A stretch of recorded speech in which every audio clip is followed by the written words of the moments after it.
Good afternoon, everyone. Welcome again to Balm of Gilead Christian Ministry, Christ Apostolic Church. And we thank God we are experiencing the power of the Lord among us. Is moving among us. And through that, again, we want to share the word of God together today. And today I want us to go straight to Acts of the Apostles in chapter 17. I will read just a couple of verses from it, and that's from verse 16. Acts 17 from verse 16. While Paul was waiting for them in Athens, he was, waiting for Timothy and Silas. While Paul was waiting for them in Athens, he was greatly distressed to see that the city was full of idols. So he reasoned in the synagogue with the Jews and the God-fearing Greeks, as well as in the marketplace day by day with those who happened to be there.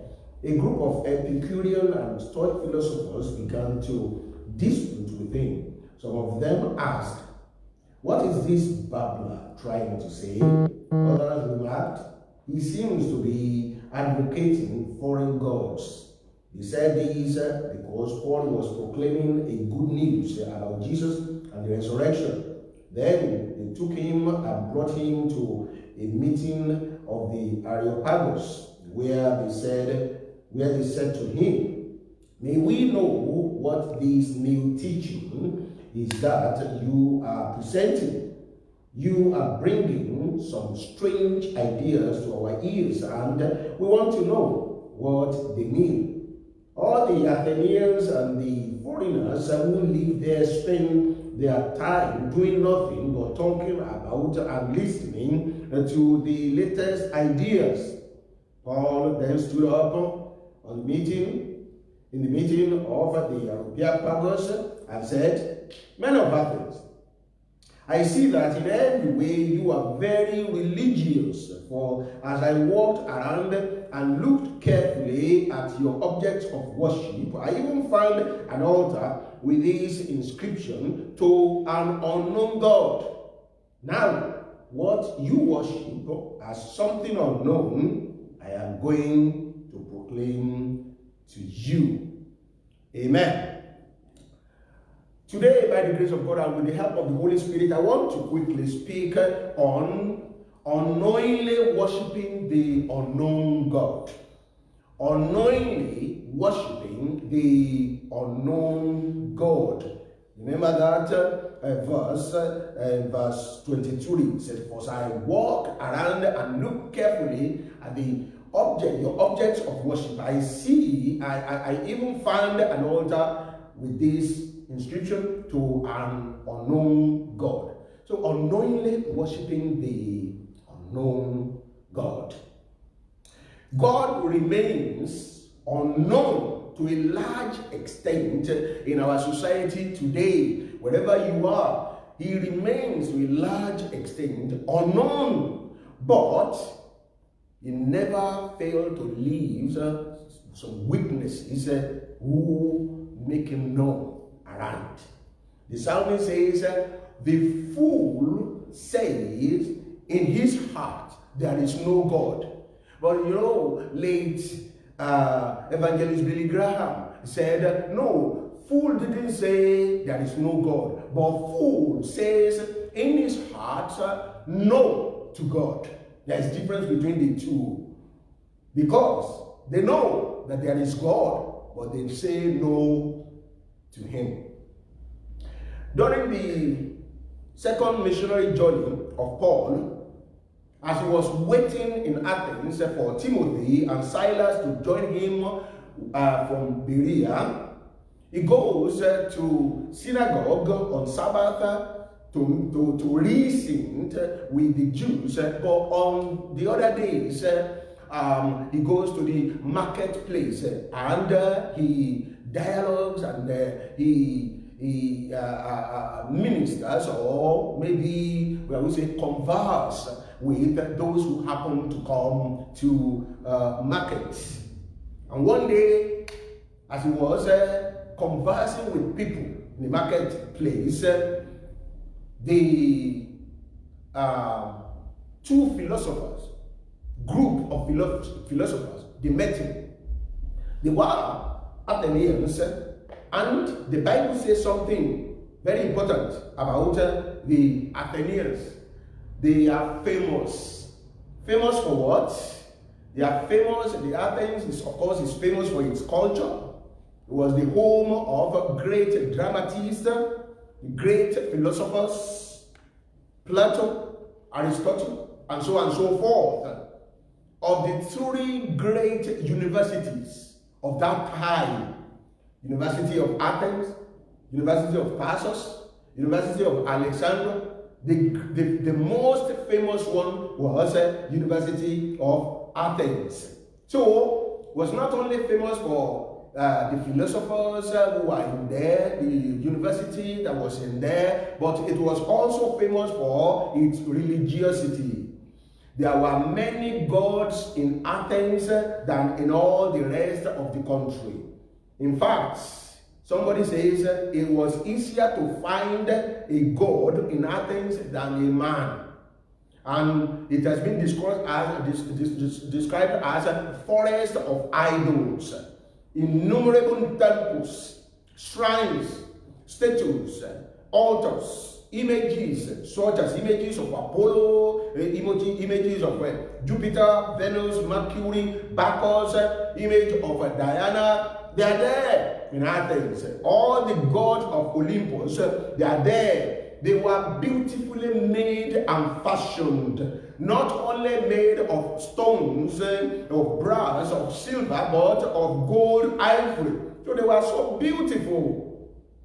But none of these beautiful images attracted Paul, because he was not in Athens as a tourist. He was in Athens as a missionary. The Athenians have built so many altars for as many gods as they know, and for as many gods as they could remember. Lest there be one overlooked. Lest there be one they did not remember.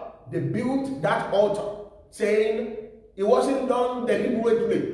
Even though we have built altar to Diana, to Jupiter, to Olympus, and so on and so forth, but just in case there is one we miss, there is this altar for that unknown God. Don't forget what we are talking about today. Unknowingly worshiping the unknown God. Let me first of all talk about the Athenian worshippers of the unknown God. The Athenian worshippers of the unknown God. First of all, let's ask this question. Is there any connection between the unknown God that the Athenians built altar to and the true God that we serve? Secondly, while the Athenians unknowingly, unconsciously worshipping the true God by building altar to an unknown God, I want you to try to explore such questions. But today, I want us to look at those Athenian worshippers of the unknown God.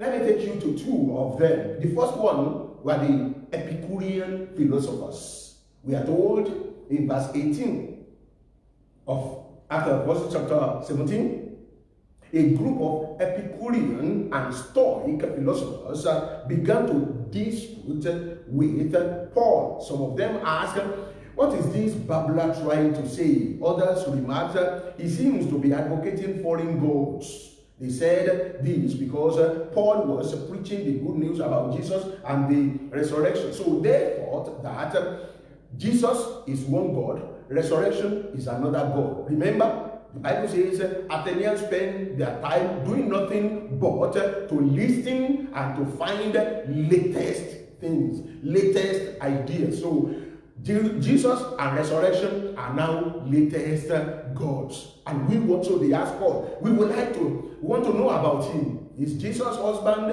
and resurrection wife, or are they two separate gods? Who are they? We want to know.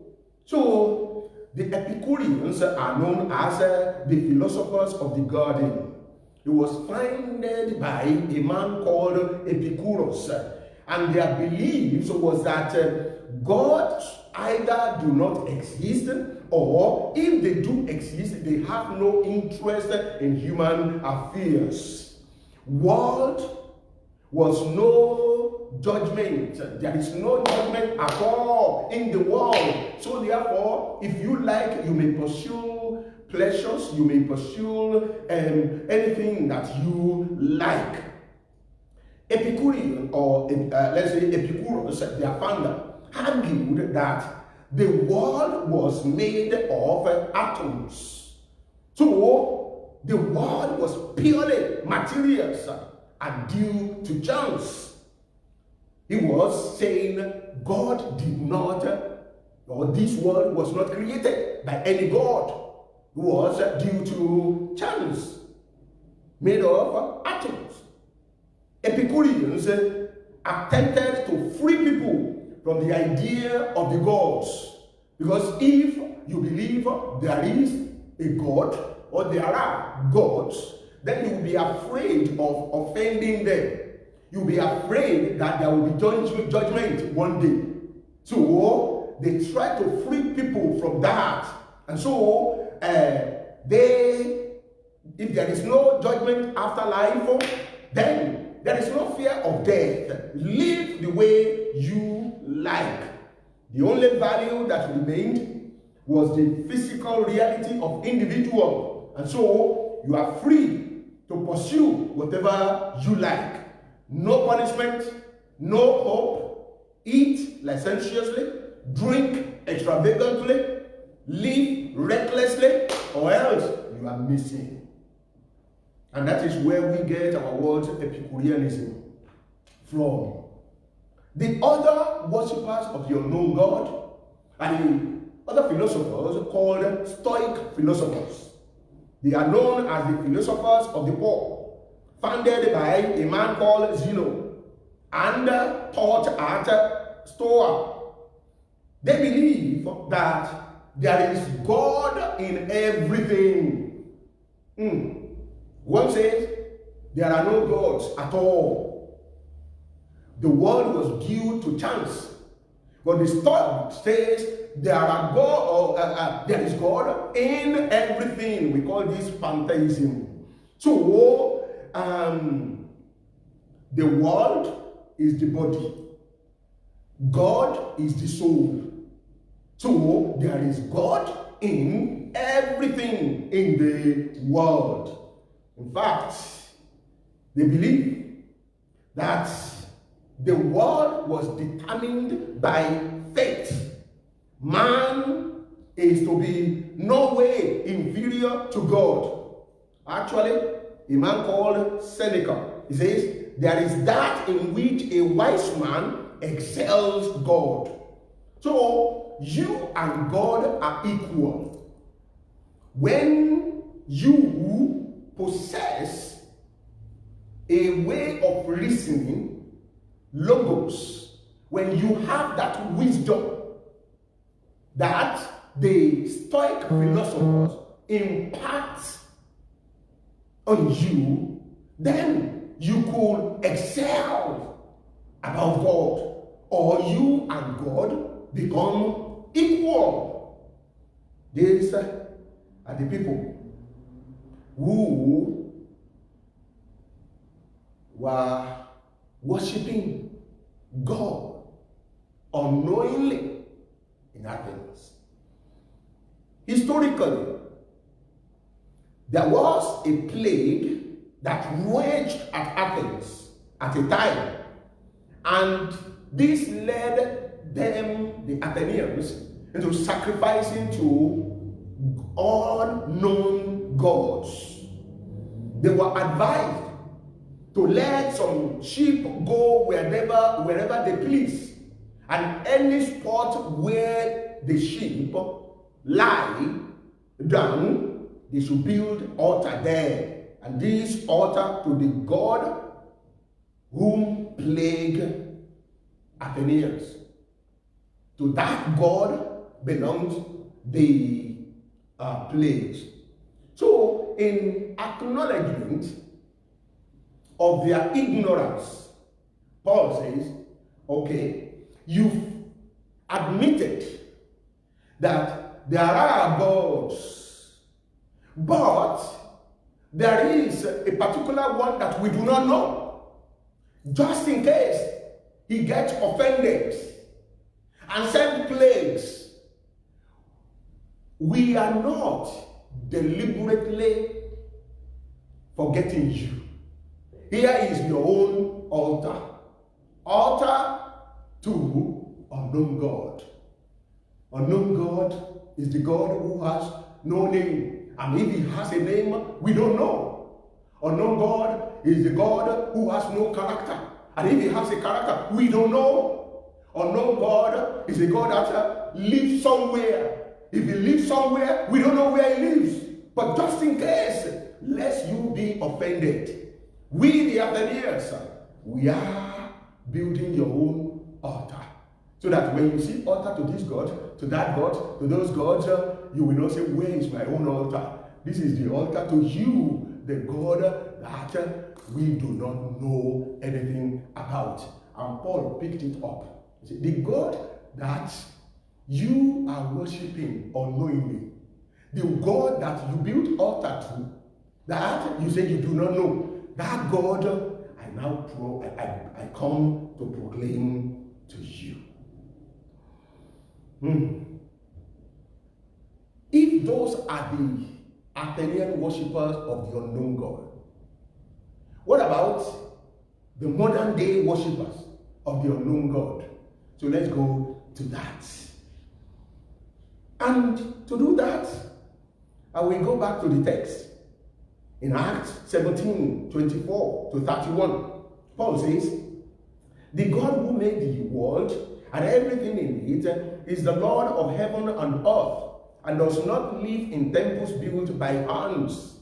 And he is not served by human hands as if he needed anything, because he himself gives all men life and breath and everything else.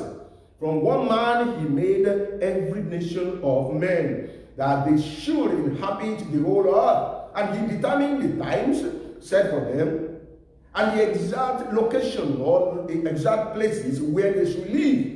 God did this so that men should seek him and perhaps reach out for him and find him, though he is not far from one of us. For in him we live and move and have our being. As some of your own poets have said, we are his offspring. Therefore, since we are God's offspring, we should not think that the divine being is like gold or silver or stone or image made by man's design and skill. In the past, God overlooked such ignorance, but now he commands all people everywhere to repent.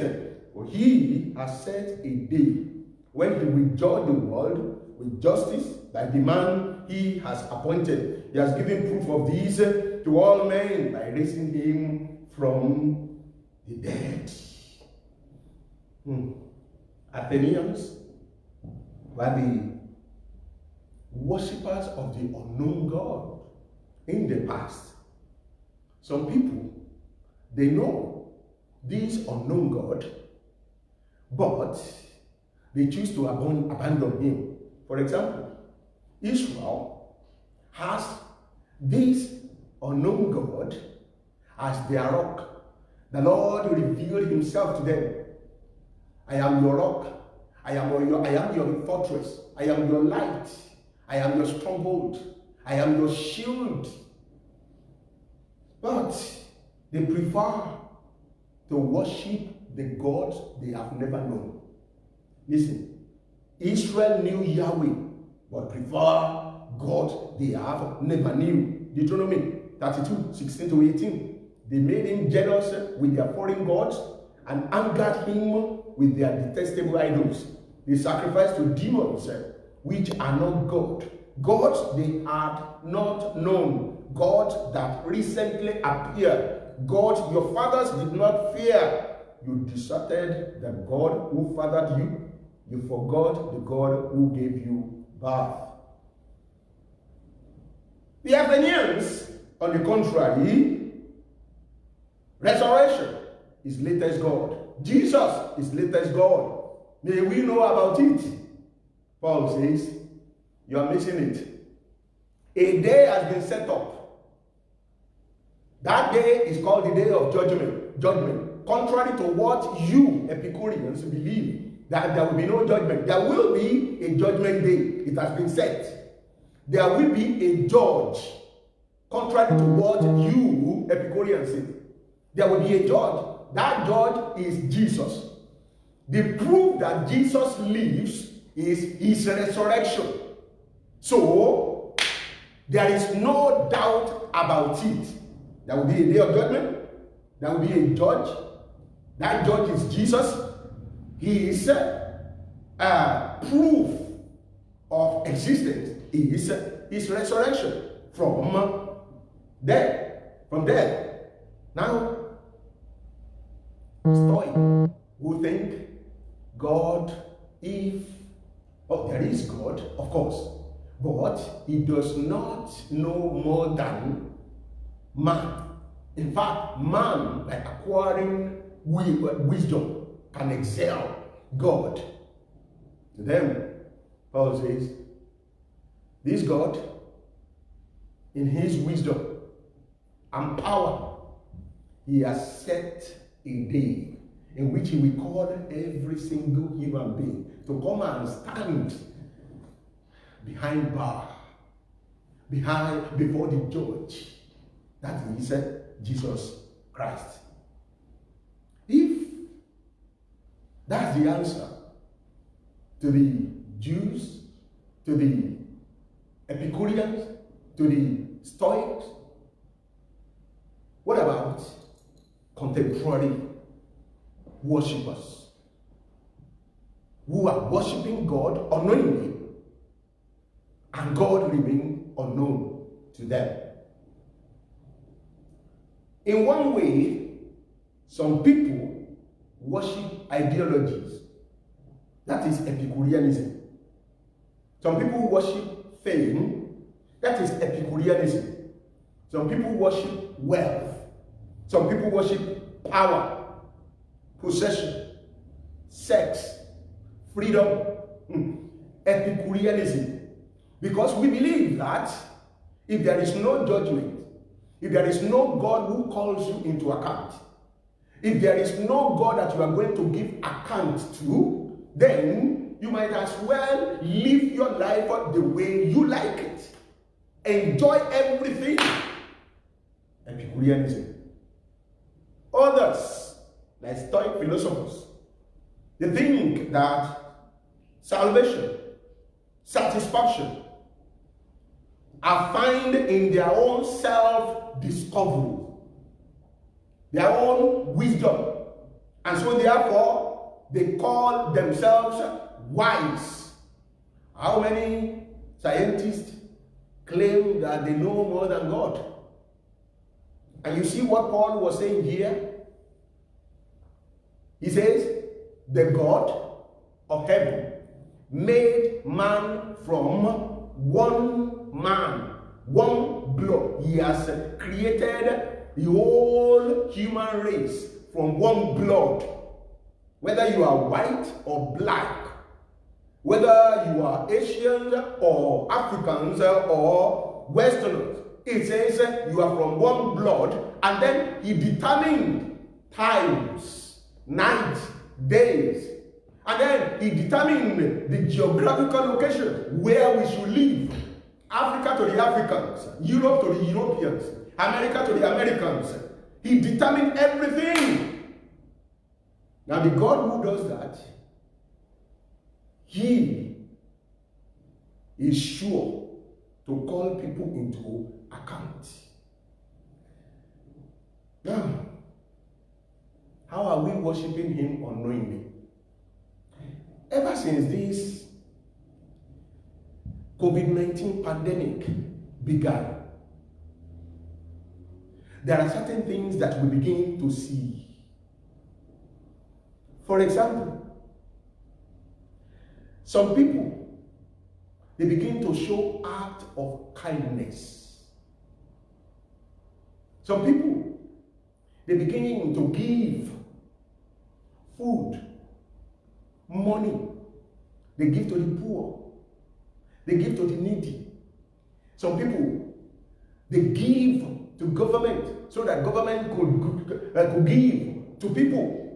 This act of kindness, it may look like natural human instinct, but there is one behind him, and behind all this. There is a God who gives us on daily basis benefits, who satisfies our desires with good things, so that our youth are renewed like the eagles. The God who gave us the light, the God who gives us the rain in season, who gave us the sun in season, the God who gave us the air. Without it, we cannot live. The God who made the seas and heavens for our benefit.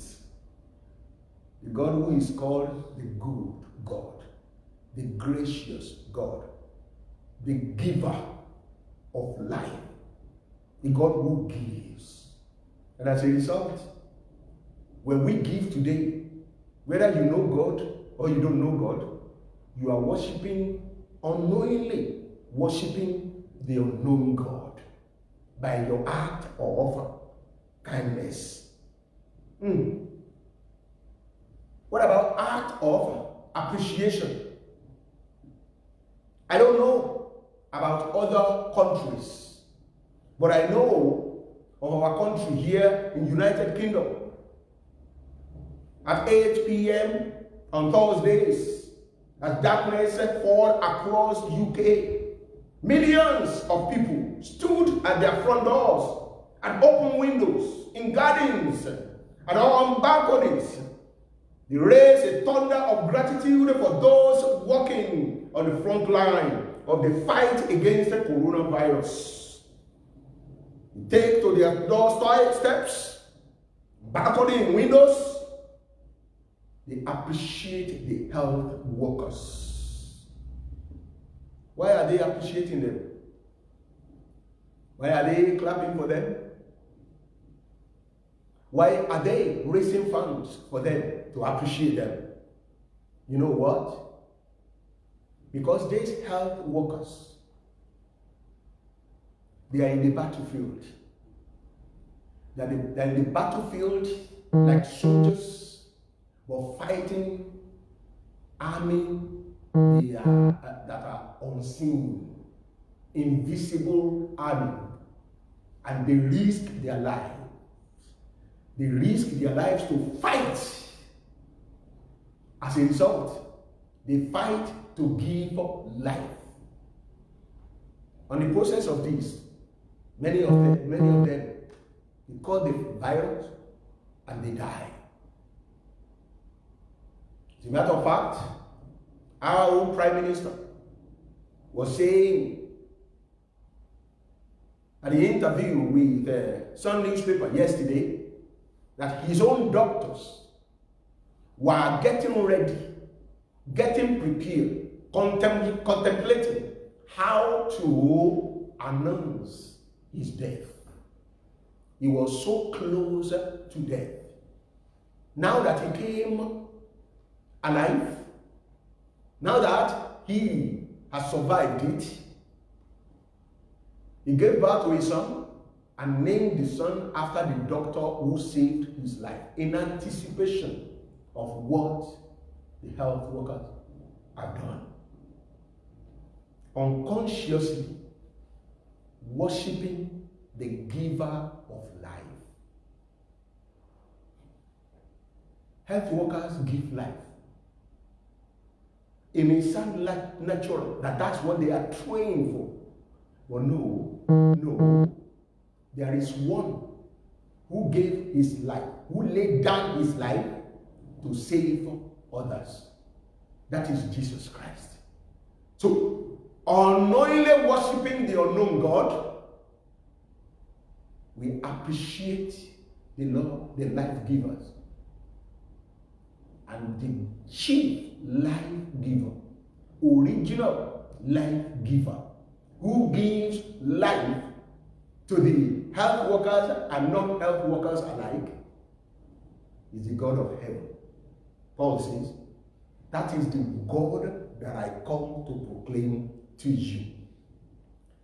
When we are worshiping God unknowingly, whether by act of appreciation or act of kindness, you know what we are doing. This is interesting. In verse 27 of the same passage, he said, God did this so that men and women will seek him and perhaps reach out for him and find him, though he is not far from each one of us. There is this desire in every human being to seek God. But the sin confuses people's understanding. And now, the word to reach out is a very powerful verb in Greek. And it denotes attempt to find things by touching. It's like a blind man who is trying to find his way or find a particular thing by touching. And he says that is how we are worshiping God. We are trying to reach out. Perhaps we will find him. Perhaps he is here. Perhaps he's in the act of kindness. Perhaps he's in the heart of appreciation. Perhaps he's in the wealth. Perhaps he's in the wisdom. And sometimes we, in our attempt to find him in wisdom, this wisdom may be a desire to have intimacy with him. And this intimacy, sometimes it is a non-sexual, platonic wisdom imparting intimacy. We are reaching out like a blind.